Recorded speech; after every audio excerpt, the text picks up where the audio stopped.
Salut mes go! J'espère que vous allez bien. Franchement, j'ai mis en privé la vidéo de la semaine dernière parce que c'était catastrophe. J'espère que vous allez bien, j'espère que le cœur de l'hiver ça va, ça vous fatigue pas trop, vous n'êtes pas totalement désorganisé, vous dormez pas trop.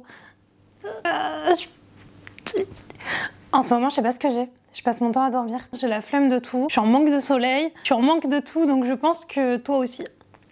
Ouais, donc c'est le moment parfait pour revoir un peu les bases. Aujourd'hui, on va parler d'un sujet méga important. Comment s'organiser? Comment faire quand t'as l'impression que ta journée, elle te passe entre les fils des doigts? T'as l'impression, tu sais, c'est comme de l'eau qui s'évapore au milieu de tes doigts. Comment on fait dans ces moments-là? Je vais donner quelques tips. D'une part pour me les remettre en mémoire moi-même, et d'autre part, comme ça, toi et moi, on va travailler dessus là.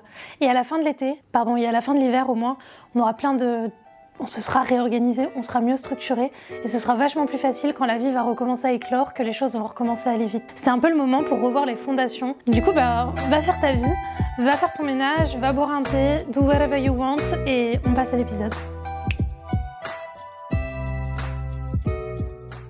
Tous les jours, mais tous les jours, j'ai des to-do list qui sont pas très longues.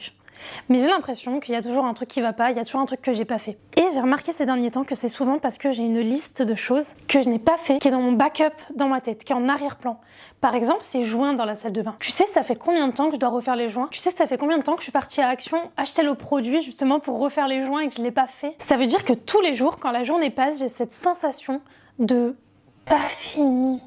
J'ai pas cette sensation de satisfaction. J'ai pas l'impression, tu sais, comme quand t'as plein de devoirs, tu fais tous tes devoirs et le soir t'es là, tu vas prendre une douche, tu fais ta skincare et t'es posée comme ça en mode ah, trop bien. Non, bah non en fait. C'est vraiment tous les jours, ça me saoule. J'ai l'impression qu'il y a toujours un truc à faire que je n'ai pas fait et je n'ai pas assez de temps pour le faire. Réfléchis, mais vraiment réfléchis à toutes ces petites tâches que t'as pas faites mais qui restent dans un coin de ta tête. Souvent, c'est des trucs qui sont pas très longs à faire.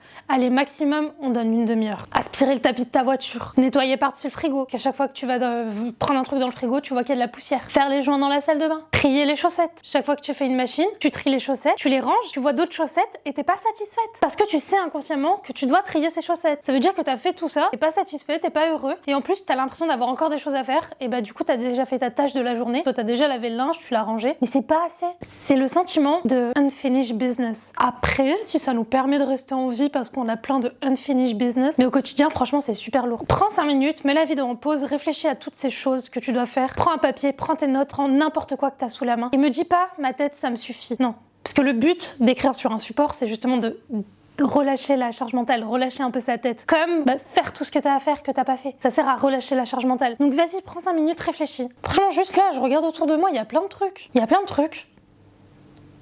Par exemple, tu vois, j'ai récupéré une ampoule, une grosse ampoule, parce que pour ma lumière, quand je filme, une petite en backup. Le carton, il est posé sur ma bibliothèque. Il est comme ça, depuis. Parce que je me disais peut-être qu'à chaque fois, je vais dévisser, je vais ranger, j'ai pas envie de la casser. Ça fait combien de temps que je l'utilise et que je la range directement dans mon placard? Il me sert à quoi, ce carton? Unfinished business. Tu sais quoi, vas-y, moi aussi, je vais le faire avec toi. Si tu crois que je rigole, franchement, c'est ma vidéo. Je vais le faire avec toi direct. Carton de la lampe sur la bibliothèque. Poussière au-dessus du frigo suite aux travaux. Gratter la tache de peinture. J'ai fait des travaux, j'ai repeint ma cuisine. Il y a juste une tache de peinture qui est tombée vers la poubelle. Tu sais, un endroit un peu chiant, accessible. Tous les jours. Quand je récupère l'aspirateur, qu'importe, je la vois et ça me saoule. Faire le joint de la salle de bain, ça me stresse. Je suis pas satisfaite, je suis pas heureuse, je suis pas soulagée. Déjà, quand on va faire ça, ça va nous changer la vie, mais directement, parce qu'on aura l'impression d'avoir juste une liste de choses à faire et à faire ces choses directement. Par contre, ça implique vraiment que dès que tu as une nouvelle activité, tu reçois du courrier par exemple, ou quoi que ce soit qui soit rapide à faire, il faut qu'on le fasse direct. C'est fini d'aller chercher le courrier dans la boîte aux lettres, de le laisser s'empiler, de le ramener, de pas l'ouvrir parce qu'on sait pertinemment que dedans c'est la quittance de loyer. Non, on ouvre l'enveloppe. On récupère la quittance de loyer. On met la quittance de loyer dans le truc à papier à la bonne place. On enlève la 4e quittance de loyer parce que ça sert à rien d'en avoir plus. Vaut mieux en garder que 3 dernières. On déchire. Et on jette à la poubelle l'ancienne. Et au moins la nouvelle elle est là. Et on jette aussi l'enveloppe.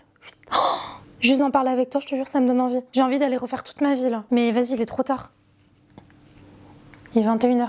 Faut déjà que je fasse mon ménage de la journée. Anyway, on passe à la suite. Allez, sincèrement, je pense qu'il est temps également qu'on réfléchissent un peu à nos priorités. Ça se décline en 2 trucs pour moi. Déjà, de 1, il faut qu'on soit totalement honnête sur le temps que va prendre une tâche. Parce que personnellement, j'ai tendance à sous-estimer le temps des tâches. Et ça me porte toujours préjudice dans le travail. Par exemple, je me dis, vas-y, tranquille, je fais mon site internet allez, en 2 semaines, c'est réglé. Et au final, tu me regardes, je passe 3 jours sur mes conditions générales de vente. Parce que je veux faire les choses bien. Il y a un moment, il faut qu'on soit intelligente. Il y a un moment, il faut qu'on prenne toute l'expérience qu'on a, les mois qui se sont passés, les années, et qu'on se dise par expérience, quand on va faire cette tâche, ça va nous prendre tant de temps. Il faut qu'on soit suffisamment adulte, en tout cas qu'on soit des adultes pro-max, pour mieux répartir nos tâches. Et il faut qu'on travaille aussi régulièrement.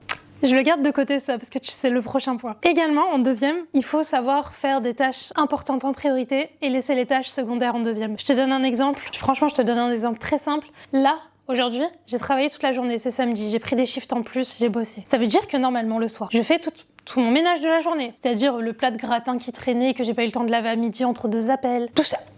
Le coup d'aspirateur, la petite machine qui traîne, t'as capté. Mais comme je suis fatiguée, j'ai décidé de filmer ma vidéo aujourd'hui et pas demain, parce que j'ai pas envie d'être dans un rush demain. C'est quoi là la priorité? Première priorité, d'aller au travail. J'ai fait ma journée de travail, c'était ma priorité, ça passe avant tout. L'école également. 2e priorité, ça c'est du travail. Ça passe en priorité, parce que c'est le plus contraignant, ça demande le plus d'énergie, il faut être dans un bon mood. Je vais pas venir faire une vidéo YouTube juste après avoir fait un grand ménage. Non, tu vois. 3e, je vais faire le ménage, même si ça déborde plus tard. Mais c'est pas la priorité. J'aurais pu procrastiner et faire le ménage avant de venir te parler. Je me serais sabotée toute seule. C'est pas le but. De l'organisation, de la structuration. Et en dernier, quand tout est fait, là, je vais pouvoir passer du temps pour moi. Je vais peut-être lancer une ARAM, je vais jouer à TFT, que sais-je. Mais c'est samedi soir. Je peux faire ce que j'ai envie de faire. Mais une fois que tout le travail est fini. Ma mère, elle me disait tout le temps, quand elle était adolescente, qu'elle était au lycée, elle me disait ses devoirs le vendredi soir, elle les faisait directement et elle avait toujours le week-end. Ça, moi, perso, j'y arrivais pas. Mais maintenant que je grandis, elle a raison. Il faut qu'on priorise les tâches. Et il faut aussi qu'on se projette dans les tâches d'une manière correcte. Personnellement, je sais que filmer une vidéo, par expérience, ça me fait à peu près 14 minutes de rush. Donc je sais, j'ai besoin de 20 minutes pour me préparer, pour me maquiller, pour me mettre dans le mood, pour régler mes trucs, pour vider ma carte mémoire, charger ma batterie. J'ai à peu près 15 minutes où je vais filmer. Et tu rajoutes à ça 10 minutes où je vais faire un peu tous les ajustements. Je vais mettre la lumière, je vais tester, je vais vérifier que mon micro est bien allumé, pas comme la semaine dernière. Et au final, filmer une vidéo YouTube, juste la filmer, ça me fait 1 heure. Sachant que moi, je ne prépare pas les scripts. J'y vais comme ça, franco. Alors imagine ceux qui préparent les scripts, ça rajoute plein d'étapes. Mais du coup, je sais, 1 heure pour faire ça. Le ménage, je pourrais me dire en 2-2, tu vois. Mais comme je suis dans un mindset où je vais enlever toutes les petites tâches, au lieu que ça me prenne juste 20 minutes, parce que j'ai juste à regarder, c'est un peu plus sale que d'habitude, on est en fin de semaine, et ça va me prendre quasiment 1 heure. Donc au final, je ne sais plus quelle heure il est, mais 22h30, 23h. Intelligence, les filles. Intelligence. On peut pas avoir la vie qu'on veut si on ne réfléchit pas. Réfléchir, c'est un luxe, tout le monde n'en est pas capable. C'est pour ça qu'il y a des ressources qui existent justement pour t'aider à réfléchir. Tu peux lire des articles, tu peux prendre les to-do des gens, tu peux les ajuster, mais il faut réfléchir. Quand t'es pauvre, t'as pas quelqu'un qui réfléchit à ta place. On n'est pas assez riche en tout cas pour avoir un chef cuisinier qui va réfléchir à nos repas. Oui, mademoiselle Célia, j'ai remarqué que vous allez avoir vos règles bientôt, je vous ai fait un gros beefsteak saignant, je suis allée... Non, c'est toi qui dois réfléchir à tout ça. De la même manière que tu dois réfléchir à ton temps, tu n'as pas d'assistante personnelle. Oh, je nous le souhaite les filles par contre. Je nous le souhaite énormément. Mais pour le moment, il faut qu'on réfléchisse à tout ça. 3e et dernière partie, pour éviter que le temps nous file entre les doigts, il va falloir qu'on soit stratégique. Et pour ça, il va falloir qu'on travaille en fonction de notre cycle. Il y a la découpe du temps au jour le jour. T'as ton calendrier de la journée, tu sais ce que tu dois faire. La vaisselle, c'est tous les jours, l'aspirateur, c'est tous les jours. T'as tes tâches comme ça quotidiennes. T'as tes tâches aussi hebdomadaires. Et t'as tes objectifs du mois.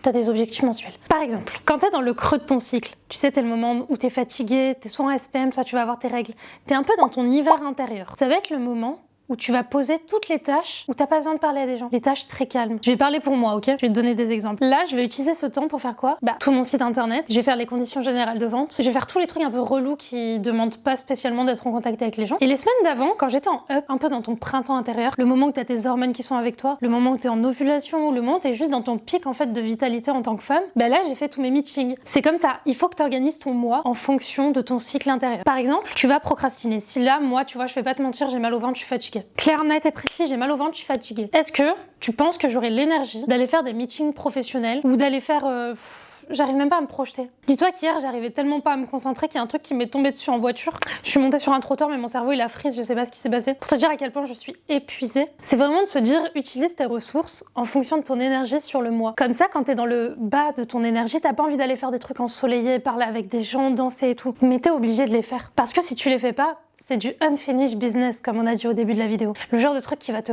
briser la tête, qui va te rendre dingue avant de dormir. Donc vaut mieux que tu les fasses quand t'es dans un bon pic, parce que si tu les mets dans un moment où t'es pas bien, bah tu vas pas les faire. Et c'est pas le but en fait que tu les fasses pas.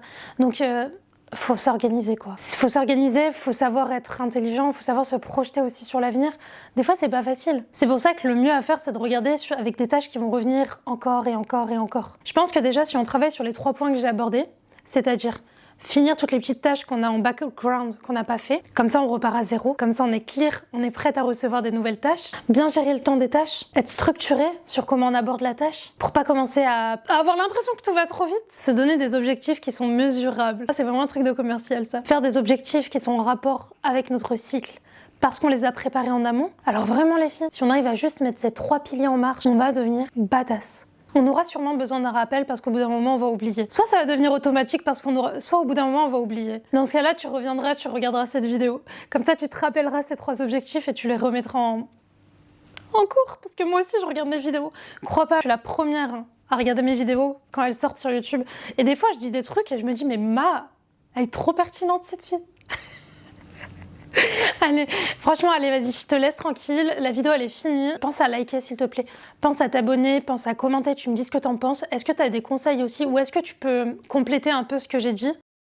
Ah oui, purée de carottes. Venez, on fait un point sur Shine Girl. Pas la vidéo, Shine Girl, la box. Vous savez que là, j'étais vraiment partie dans les étapes un peu, mon site et tout.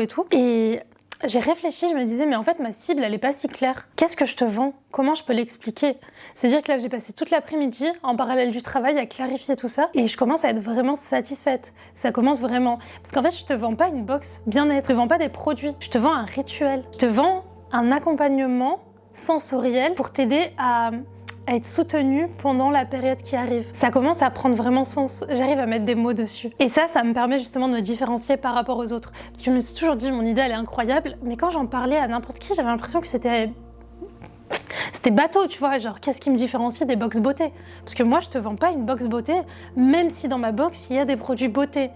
En fait, non. Je te vends vraiment un cocooning, un lit, un rituel, un truc qui va te soulager mentalement. Un truc où t'as pas besoin d'aller réfléchir à 1001 produits ou... Non, c'est moi qui te le donne, adapté à la saison, pour que tu sois bien pendant cette saison. On va continuer à creuser un peu le truc et on va essayer de se bouger un peu et de s'organiser parce que le temps il passe. Le temps il passe. Si vous voulez votre box à l'été, il va falloir que je continue à... Prends soin de toi, je te fais des gros bisous d'amour et... on se retrouve dimanche prochain pour une vidéo. Qu'est-ce que tu veux que je te dise de plus? C'est fatigant l'hiver, mais you got it. You got it. Bye.